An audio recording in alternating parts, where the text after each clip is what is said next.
യൂദിത്തിന്റെ പുസ്തകത്തിൽ നിന്നുള്ള വായന 12-ാം അധ്യായം 1 മുതൽ 20 വരെയുള്ള തിരുവചനങ്ങൾ. ശത്രുപാളയത്തിൽ വസിക്കുന്നു. വെള്ളിപ്പാത്രങ്ങൾ വച്ചിരിക്കുന്ന മുറിയിലേക്ക് അവളെ നയിക്കാൻ അവൻ അവരോട് ആജ്ഞാപിച്ചു.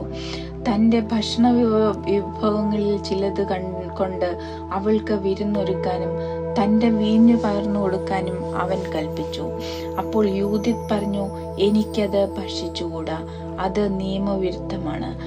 എനിക്ക് ഞാൻ കൊണ്ടുവന്നിട്ടുള്ള സാധനങ്ങൾ ഉണ്ട്. ഹോളോഫർണസ് പ്രതിവചിച്ചു, നിന്റെ പക്കലുള്ളത് തീരുമ്പോൾ ഞങ്ങൾ അത് എവിടെ നിന്ന് കൊണ്ടുവരും? നിന്റെ ജനത്തിലാരും ഇവിടെ ഇല്ലല്ലോ.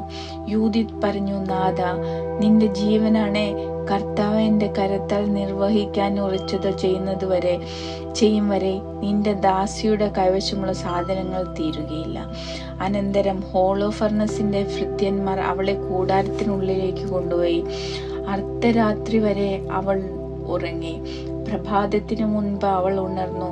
ഹോളോഫർണസിന്റെ അടുത്തേക്ക് ആളെ അയച്ച് അവൾ അപേക്ഷിച്ചു, നിന്റെ ദാസി പുറത്തുപോയി പ്രാർത്ഥിക്കുന്നതിന് കൽപ്പിച്ചനുവദിക്കണം. അവളെ തടയരുത് എന്ന് ഹോളോഫർണസ് കാവൽ ഭടന്മാർക്ക് കൽപ്പന നൽകി. അവൾ 3 ദിവസം പാളയത്തിൽ പാർക്കുകയും രാത്രി തോറും ബത്തൂലിയ താഴ്വരയിൽ പോയി പാളയത്തിലെ അരുവിയിൽ കുളിക്കുകയും ചെയ്തു. അരുവിയിൽ നിന്ന് പുറത്തു വരുമ്പോൾ അവൾ സ്വജനങ്ങളെ ഉദ്ധരിക്കുന്നതിന് മാർഗം കാണിച്ചു തരണമേ എന്ന് ഇസ്രായേലിന്റെ ദൈവമായ കർത്താവിനോട് പ്രാർത്ഥിച്ചു വന്നു. അങ്ങനെ സംശുദ്ധമായി അവൾ കൂടാരത്തിലേക്ക് മടങ്ങുകയും അത്താഴം കഴിയുന്നതുവരെ അവിടെ തങ്ങുകയും ചെയ്തു. ഹോളോഫർണസിന്റെ വിരുന്ന്. 4-ാം ദിവസം ഹോളോഫർണസ് സേനാധിപന്മാരെ ആരെയും ക്ഷണിക്കാതെ അടിമകൾക്ക് മാത്രമായി ഒരു വിരുന്നൊരുക്കി. തന്റെ സ്വകാര്യ പരിചാരകനായ ഷണ്ടൻ ബഗോവാസിനോട് അവൻ പറഞ്ഞു, നീ പോയി നിന്റെ സംരക്ഷണയിലിരിക്കുന്ന ആ ഹെബ്രായ സ്ത്രീയെ ഞങ്ങളോടൊത്ത് ഭക്ഷിക്കാനും പാനം ചെയ്യാനും പ്രേരിപ്പിക്കുക. അത്തരമൊരു സ്ത്രീയുടെ സഹവാസം ആസ്വദിക്കാതെ വിടുന്നത് അപമാനകരമാണ്.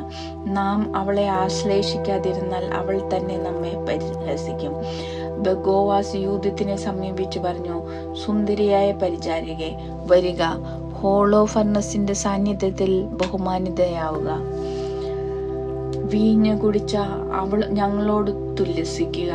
ഇന്ന് നീ നബൂഖദ്നേസറിന്റെ ഭവനത്തിൽ സേവനം ചെയ്യുന്ന അസീറിയ പുത്രിമാർക്ക് തുല്യയായി ഭവിക്കുക. യൂദിത് പ്രതിവചിച്ചു, എന്റെ യജമാനെ നിരസരിക്കാൻ ഞാൻ ആര്? അവന് പ്രീതികരമായതെന്തും ഞാൻ നിശ്ചയമായും ഉടൻ അനുഷ്ഠിക്കും. മരണം വരെ അത് എനിക്ക് സന്തോഷജനകമായിരിക്കും. അവൾ എഴുന്നേറ്റ് തനിക്കിണങ്ങിയ എല്ലാത്തരം ആഭരണങ്ങളും അണിഞ്ഞു. അവളുടെ നിത്യോപയോഗത്തിന് ബഗോവാസ് നൽകിയ മൃദുലമായ ആട്ടിൻ തോൽ യൂദിത്തിന് ചാരിക്കിടന്ന് ഭക്ഷണം കഴിക്കേണ്ടതിന് ഹോളോഫർണസിന്റെ മുൻപിൽ ദാസി വിരിച്ചു. യൂദിത് അകത്ത് കടന്ന് അതിൽ ശയിച്ചു. ഹോളോഫർണസിന്റെ ഹൃദയത്തിൽ അവളെക്കുറിച്ചുള്ള അഭിലാഷം നിറഞ്ഞു. അവളെ സ്വന്തമാക്കാൻ അവൻ കൊതിച്ചുപോയി. ആദ്യമായി കണ്ടതു മുതൽ അവളെ കൊടുക്കാൻ അവൻ അവസരം പാർത്തിരിക്കുകയായിരുന്നു. ഹോളോഫർണസ് അവളോട് പറഞ്ഞു, കുടിച്ച് ഞങ്ങളോട് തുല്ലസിക്കുക. യൂദിത് പറഞ്ഞു, പ്രഭോ, ഇപ്പോൾ ഞാൻ കുടിക്കും.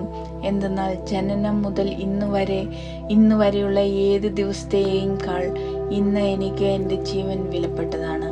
അതിനുശേഷം തൻ്റെ ദാസി പാകപ്പെടുത്തിയിരിക്കുന്ന ഭക്ഷണപാനീയങ്ങൾ അവൾ അവന്റെ മുൻപിൽ വെച്ചു കഴിച്ചു. ഹോളോഫർണസ് അവളിൽ അത്യധികം പ്രസാദിച്ചു.